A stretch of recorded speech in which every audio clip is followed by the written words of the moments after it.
Betty, are you home from school yet? I'm leaving school now, Daddy. Okay, that works out then. I'll be putting in some extra hours at work today. By the way, I wanted to give you a heads up that tomorrow marks the anniversary of when your mom passed away. It would be really nice if you could swing by and grab some flowers for us to put on her grave. It's a way for us to remember her and show our love. Can you handle that for me? Okay, Dad, I will. I don't like having serious conversations over text, but I wanted to check in with you. Is there anything on your mind that you'd like to talk about? Lately, you've seemed a bit down or gloomy, and I want to make sure everything's okay. Huh? Don't worry, Dad. Everything's all right with me. It's just school stuff and exams piling up lately. You know how it can get. But really, there's nothing to be concerned about. I'll manage. I always do. Thanks for checking in, though. If you say so, I want you to know you can talk to me about anything, anytime. Remember, I'm here for you, whether it's a small concern or something bigger. Just know that you can open up to me whenever you're ready. I understand, Daddy. Please don't worry. I promise I'm doing fine. Thanks for being there for me, Dad. Great, I'll be home around 8 tonight. Would you mind taking care of dinner? No problem. Dinner will be ready when you get home. Hey, Betty, where are you? Why aren't you back home yet? I've been really concerned about you. I just want to make sure you're safe and sound. Can you please let me know what's going on? Please reach out as soon as you can. Sorry, I'm coming home now. Do you know what time it is? You're still in junior high school. If you can't follow the rules like curfew, how can I trust you? What were you doing all this time? I was having dinner with my dead mother. Huh? What are you talking about? I really don't understand. Like I said, I was with my mother. You were with your mother? She's not with us anymore, sweetheart. She passed away when you were just a little one. Now, I gotta be honest with you. I'm having a hard time following what you're saying. I know you're lying, Daddy. I know the truth. I've uncovered the truth, you know. The real reason behind your divorce was your little affair. Mom told me everything, you know, about her illness and how she couldn't handle taking care of me anymore. That's why the court decided to hand me over to you. I'm not a naive child anymore, Dad. I can handle the truth. You can't keep lying to me like this. I'm not lying. Tell me where you are. I'm going to come there right now. I've already left the restaurant and I'm on my way back home now. Betty, I'm at a loss here. I really don't have a clue about what's happening. Dad, don't even think about avoiding this. It's happening and you can't escape it. This is the truth we're dealing with and it's not going away. You know, it was a shock when she revealed that she's my mother. She even showed me a picture of myself as a child. I could see how much she must have looked at that picture countless times, tears streaming down her face. This is real, Dad, and we can't ignore it any longer. What the? I don't understand. I saw Katie's body in the casket at her wake. You were probably way too young to remember it. But unfortunately, I'll never forget that.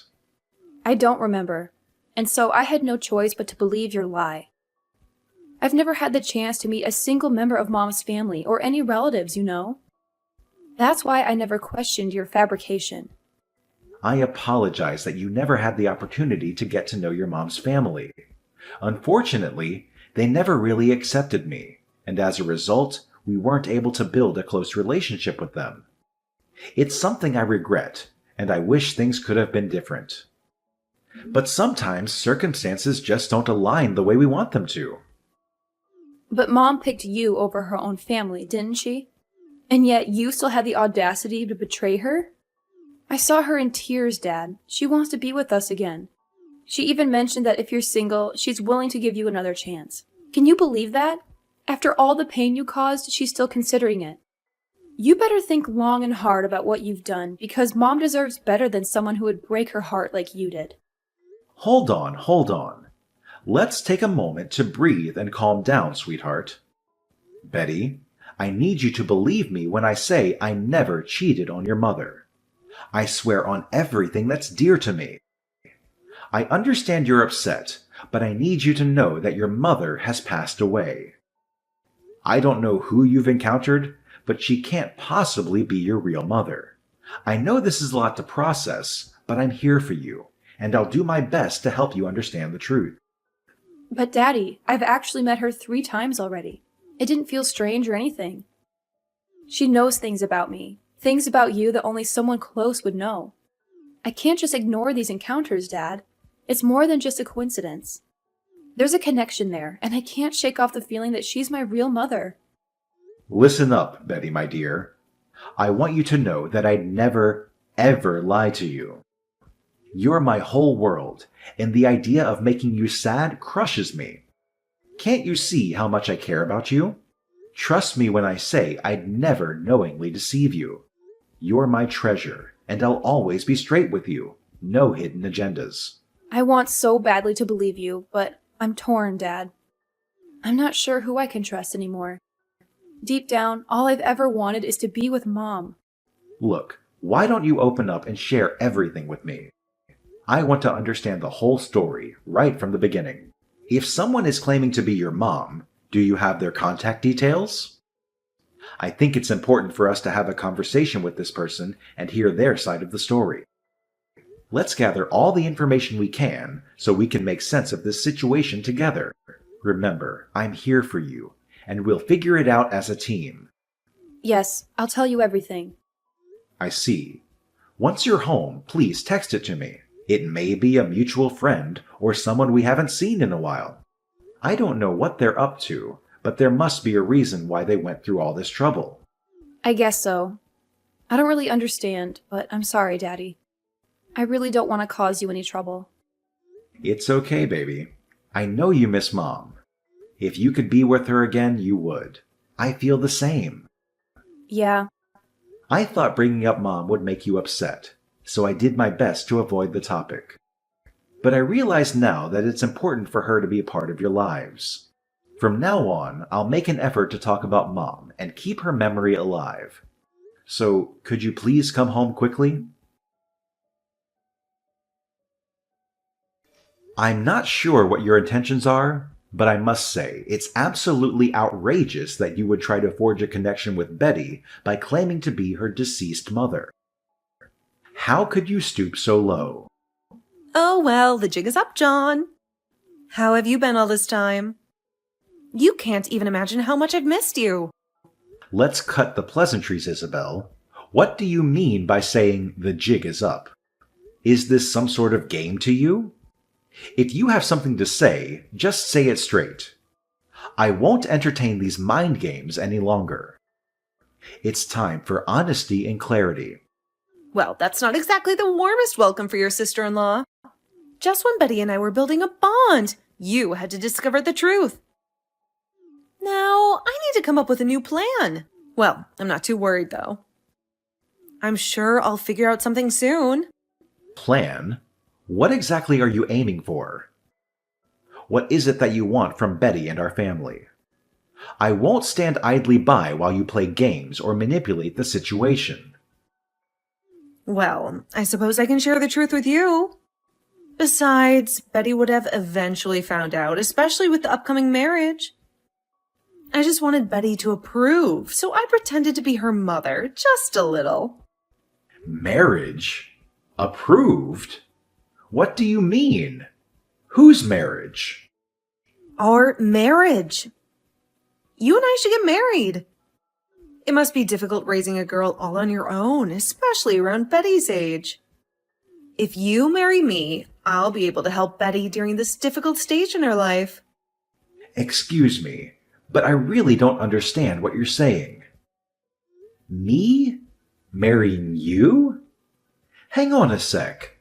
Aren't you already married? Oh, no need to worry about me and my current husband. I'll handle the divorce part.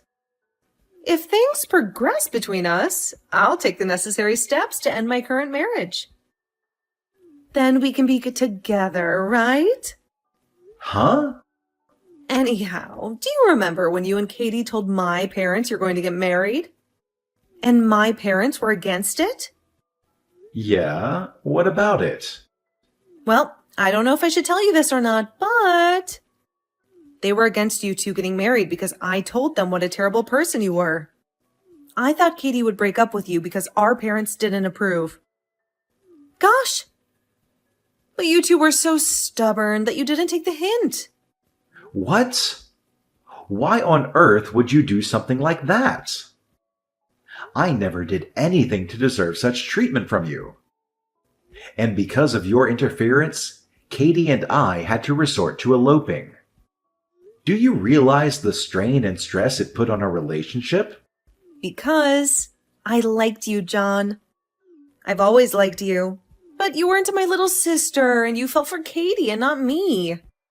And to forget you, I had to marry a man who was filthy rich. I had to settle. I told Katie I wanted you, but Katie wouldn't give you to me. It's all our fault. I mean, she took you from me. And because of that, my life has been a nightmare. Though my husband has a great salary, he's ugly, dense, and he smells. And our son? He takes after his father. What an awful family.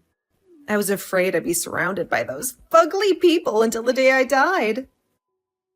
I really believed this. You don't even know how scary that thought is for me. And around that time, I happened to see you and Betty walking around town together. So what? What do my daughter and I have anything to do with you? I knew it was fate. Even though you're older, you aged well, John. You still look great. Betty definitely has our genes. She's a beautiful young woman.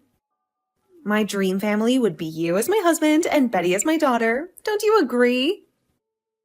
People often commented that Katie and I look so alike. We could be twins. Have you lost your mind? No, John, I'm completely sane. Hear me out. I know what I did to you and my sister was incredibly wrong, and I deeply apologize for that. It's been eating away at me, haunting my thoughts every single day. That's why I believe marrying you is the way to make amends. I want to take care of you and your daughter, and it was a way to make up for my sister's actions. It's a perfect solution, don't you think? This could be a wonderful opportunity for both of us, John. I don't think so at all. My wife is and will forever be only Katie. I don't understand what you're saying, Isabel. I'm shocked and furious you try to pretend to be Betty's mother. It's just wrong. Don't ever bother us again. Isabel, I need you to stop right now. It's not okay what you did. Waiting for Betty outside her school and then trying to force her into a car is absolutely unacceptable. Leave Betty alone and stay away from her. I won't tolerate this kind of behavior any longer. You and Betty were ignoring my texts. It's all your fault. Besides, Betty and I spent time together in the past, so why can't I take her out for a drive? Hey, just so you know, she's my niece too. So you can't just boss me around and tell me I can't hang out with her. She only believed you were her mother because you deceived her. Just so you know, I've already talked to the police and filed a report about it. Don't even think about getting near my daughter ever again. Don't forget that it's all on you why Betty can't see her grandparents all this time. You should feel remorse for that. What? You went to the police? Just because I wanted to spend some time with Betty? Hey, that's not fair. That's not all that you've done. You continuously text us and call us. You stalk our house and Betty's school. Just the other day, our surveillance camera caught you trying to break into our house. You're on the verge of committing a crime. This is your final warning. Why won't you choose me, John? Katie is dead in the ground and her sister is offering to marry you. I don't see what the problem is. I love you even more than my sister ever did. There's little difference between Katie's DNA and mine. DNA? What are you talking about? I don't care about DNA. I married Katie because of her kind personality and the way she smiled when she looked at me. Maybe you and Katie look alike, but you two have nothing in common. You used Katie's name to try to get close to Betty. Manipulating my daughter's emotions is not a quality I find attractive. Not only that, you talk about your family and want to abandon them?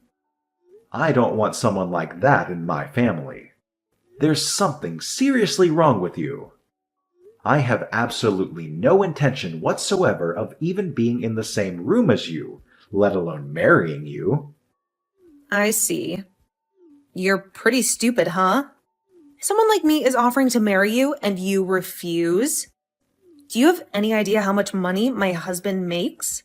Over double? Maybe even quadruple what you make. If I divorced him, can you imagine how much money I'd get? Betty would be set for life.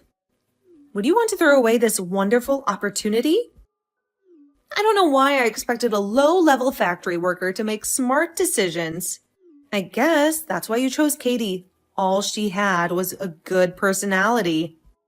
That's right. There's no way I would fall for a woman who judges men only for their wealth and looks. You need to realize that you're the one who ruined my life as well. It's because of you that I was forced to marry someone I didn't love. You must take responsibility for that. You owe me my entire life. I owe you nothing. You made your own choice to marry that guy, and I never forced you into anything. So let go of the idea that we'll ever be together, because it's never gonna happen. I see. I guess you're just as stubborn as ever, huh? But it's a good thing I didn't divorce my husband. He's a good plan B. Though I hate to think I'll live the rest of my life with those fugly people, I have to admit I enjoy my life of comfort. And I can look down on you from the lap of luxury, so you can rue the day you refuse my generous offer. I guess I'll watch you and Betty live a mediocre life and laugh. I wonder who'll be leading the mediocre life. What? It'll be you and Betty, of course. I contacted your husband. I knew which company he worked for. I sent him screenshots of the text you sent Betty and me. Excuse me? You did what? But it seems he's been thinking of divorcing you as well. He isn't happy that you never do any housework, and you often lash out at your son. Your attitude is an issue as well. He thanked me. He was worried about getting custody of your son. But thanks to the text, he's sure the judge will side with him. You're lying, right? My husband is head over heels in love with me. He does whatever I ask him to do. Plus, he doesn't have the courage to leave me. Everyone has their limit. He wanted to talk to you about this many times, but you always ignored him. If I married you, Betty would be set for life? What an arrogant thing for someone like you to say. You're ripping off someone else and trying to come off like the hero who's going to save my poor daughter? Stop. You know I was just joking about that. Text my husband. I was just fooling around in the text you sent him. Tell him I didn't mean any of that. I don't think that'll change anything. Then marry me. I wanted to divorce my husband because I happened to see you and Betty. It's your fault, so take responsibility.